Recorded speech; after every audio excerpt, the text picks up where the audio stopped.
Everyone, so আজকে ফিনল্যান্ডে একটা good news দিব আপনাদেরকে। অ্যান্ড অবভিয়াসলি এটা আসলে জব রিলেটেড কোনো কিছু নয়, এটা হচ্ছে এদের রেসিডেন্স পারমিট, যেটা এই রিলেটেড, এবং এটা কম্পেয়ার টু প্রিভিয়াস ইয়ার, যে এই দুইটা ইয়ারের মধ্যে কম্পেয়ার করে রেসিডেন্স পারমিট নিয়ে আসলে কী গুড নিউজ আছে সেটাই। সো এখন আসি যে গুড নিউজটা আসলে কি। ওয়েল, গুড নিউজ হচ্ছে যে ফিনল্যান্ডের রেসিডেন্স পারমিট প্রসেসিংয়ের যে টাইমটা পার্টিকুলারলি এই বছরে এবং ফলের জন্য, যেটা এই অগাস্টে যে সেমিস্টার স্টার্ট হচ্ছে এটার জন্য, সেই টাইমটা আসলে অনেক কমে গেছে। ইউজুয়ালি আপনার যদি ডকুমেন্টেশন ওকে থাকে তাহলে হচ্ছে আপনি উইদিন 1 উইকের মধ্যে ডিসিশন পেয়ে যাচ্ছেন।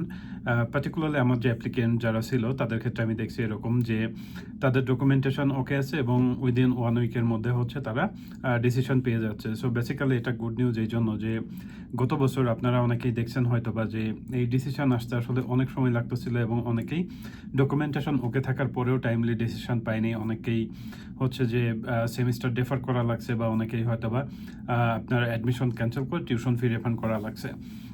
সো এই বছর আসলে এই প্রবলেমটা নাই আমার কাছে, যেটা মনে হয়েছে, পার্টিকুলারলি যদি আপনার ডকুমেন্টেশন ওকে থাকে।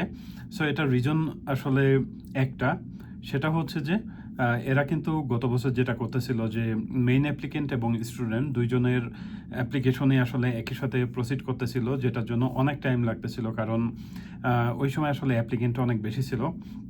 এবং এখন তারা যেটা করতেছে, তারা শুধুমাত্র মেইন অ্যাপ্লিকেন্ট যারা, তাদের অ্যাপ্লিকেশনটা আগে প্রসিড করতেছে এবং ফ্যামিলি মেম্বার্স যারা আছে তাদের অ্যাপ্লিকেশনটা আসলে পরে প্রসিড করতেছে, মানে মেইন অ্যাপ্লিকেন্টের ডিসিশন হওয়ার পরে হচ্ছে যে প্রসিড করতেছে। কারণ আগে যেটা ছিল যে মেইন অ্যাপ্লিকেন্ট এবং ফ্যামিলি মেম্বার দুইজনই হচ্ছে একই সাথে এম্বাসি ফেস করতে পারবে, বাট পরে হচ্ছে তারা রুলস করছে এরকম, যেহেতু মেইন অ্যাপ্লিকেন্ট টাইমলি ডিসিশন পাচ্ছে না, যাইতে দেরি হচ্ছে, এই জন্য ফিনিশ গভর্নমেন্ট আসলে এই রুলস করছে যে এখন থেকে মেইন অ্যাপ্লিকেন্ট আগে এম্বাসি ফেস করবে, তারপরে হচ্ছে যে ফ্যামিলি মেম্বার যারা আছে তারা হচ্ছে যে ভিএফএস ফেস করতে পারবে। এবং ফ্যামিলি মেম্বার্সদের অ্যাপ্লিকেশন তখনই প্রসিড করা হবে যখন শুধুমাত্র মেইন অ্যাপ্লিকেন্টের ডিসিশনটা চলে আসবে তারপরে। এই জন্য দেখা গেছে যে মেইন অ্যাপ্লিকেন্টের ডিসিশন আসলে অনেক দ্রুত চলে আসতেছে। সো হোপফুলি আপনারা যারা অ্যাপ্লিকেশন করছেন বা করবেন এবং আপনাদের স্পন্সরশিপ রিলেটেড ডকুমেন্টেশন যদি ওকে থাকে, তাহলে আপনারা খুব দ্রুতই ডিসিশন পেয়ে টাইমলি ফিনল্যান্ডে যেয়ে